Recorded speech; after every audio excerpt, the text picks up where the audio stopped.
Hi guys, Mama Dar here. I'm here with my beautiful friend Theresa Johnson, and we're psychic mediums of Psychic Inspiration. We've been off for a little bit, lots of life getting in the way.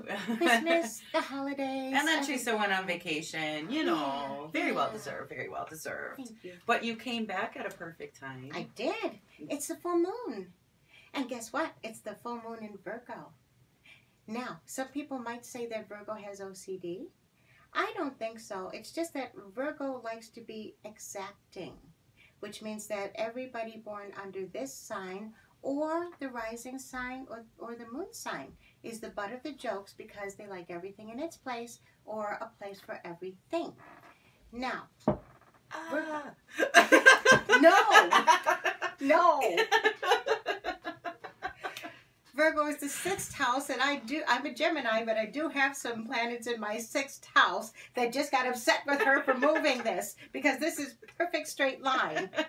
So let me just say that Virgo is a time of service as well, because Virgo believes in serving others. Virgo believes in helping others, sometimes to the detriment of Virgo giving away the shirt off their back.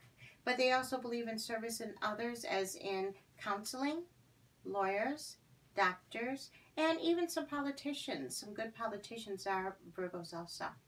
So this is a time of serving others. This is a time of selfless helping others. But if you have the urge to clean your house from top to bottom, and if someone comes in and messes up the dishes after you've just put them in a straight line in the dishwasher, feel free to tell them all about Virgo and why the dishes are lined up just the way they are in the dishwasher. Or, you know, your friend comes into either your house or your shop and, you know, moves things around or tilts things sideways. That would be not good. That would be me, Miss Cancer, because I find that fun. Touching. A no-no during the 3 days of this full moon that started February 19th and is going to the 20th and the 21st. So if you have a Virgo that you know and you live with, don't poke the bear right now. No. Okay? And that's the thing about this is, like, you know, you can have some fun with it, but they really are experiencing a hard time. And that reminds me, chaos. Virgos do not like chaos. Virgos do not like physical chaos. They don't like chaotic clutter in their spaces, and they don't like emotional chaos either. So say that you are a Virgo who is not having any chaos in your life, and the person next to you is chaotic as all get out. Well, you could be picking up on that. So you really need to understand that while it's not your full moon issues, it's the person next to you. Yeah, and if you're an empath, you can pick this up. That happens to me too. Like, you know, I will have times when I'm just walking through the grocery store and I have that panicky feeling and I know it's not mine. So if that's occurring to you, you got to remember and say in your head, this is not mine, and have a little bit of a love for the poor person that is... this is their moon sign. Or even better, you could always say, I release what is not mine. I release it 3 times, the power of 3. I release what's not mine. I release what's not mine. I release what's not mine. And then go focus on something else. Look on Facebook. Play solitaire. Take your focus off of the chaos that is not yours. Absolutely. And, you know, some of the cards today that I pulled up while you were doing this was accepting change. And these are I will cards. Today I will. And this was a good one. You know? Perfect. Virgos don't like change. They like everything in its place and a place for everything, which is not realistic because we're human beings and we're a work in progress. Consequently, things will change. Roll with what you cannot change. Yes. To be open to the process of change, I will trust my higher power and believe that the place where I'll be dropped off is better than the place where I was picked up. I know that change is necessary to take me wherever I need to go. There we go. Perfect for Virgo who is stuck in one place.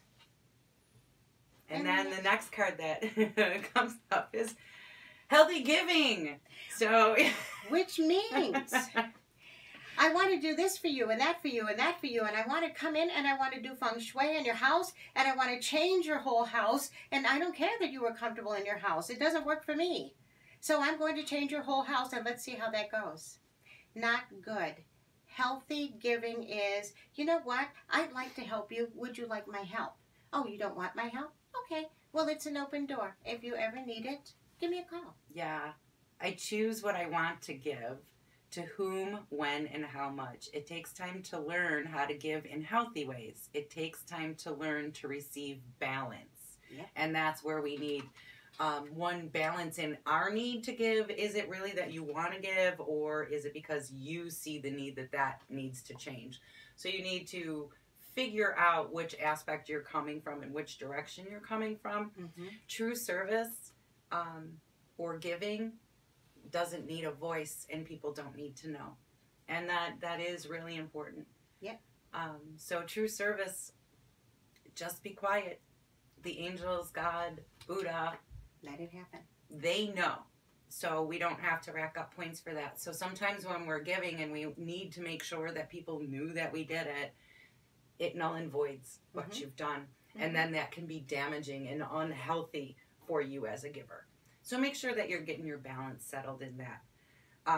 The next one is setting deadlines. Well, that's something I'm guilty of because I'm a Gemini and I don't pay any attention to deadlines, except that's not fair to the person that I'm working with. Consequently, Virgo is pushing me right now to set a deadline and do the things that I promised people that I was going to do. Yeah. There we go. Being direct. That's something that's a problem with this move. Yeah. Now, Virgo likes to tell people what it is, how it is, when to do it, how to do it. And you know what? There's nothing with being direct. Absolutely nothing with being direct. The problem is with being too direct. You know, you have to find the balance. You have to find the medium between when am I being too direct. Maybe I should soften my tone a little bit and suggest instead of demand. Right. Because that's the Virgo issue there. And this card also is coming into your own self. It's saying, I need to be comfortable with my own truth. Sometimes when we're too busy looking out, we're forgetting to look in and be truthful with ourselves. Mm-hmm. And this is a time for you to release and to give up the stuff that isn't for your highest and best interest. But you have to be truthful. Mm-hmm. And sometimes that's a hard, it's hard. It's hard to be truthful with ourselves and to give up the stuff that we've been clinging on to for such a long time. And then this last one is perfect. Taking time for meditation and prayer. Take a moment for meditation and prayer. I know that I am a creation of God and He loves me. God through meditation and prayer. I have faith that I will hear you when you talk to me, and you will listen when I talk to you. And on that note, I just want to remind each and every one of you, you are not alone. There's a lot of times I most certainly feel that way, and I know Miss Theresa does. Mm-hmm. So just always remember that you are not alone. There is always the angels. There is always somebody listening. So go inside, get that meditation going, take that time for yourself, and like we say, take the time to realign. Open your heart. That's a biggie. Open your heart. Open your heart. And then listen. Yeah. So guys, on that note, until we meet again, Namaste. Namaste.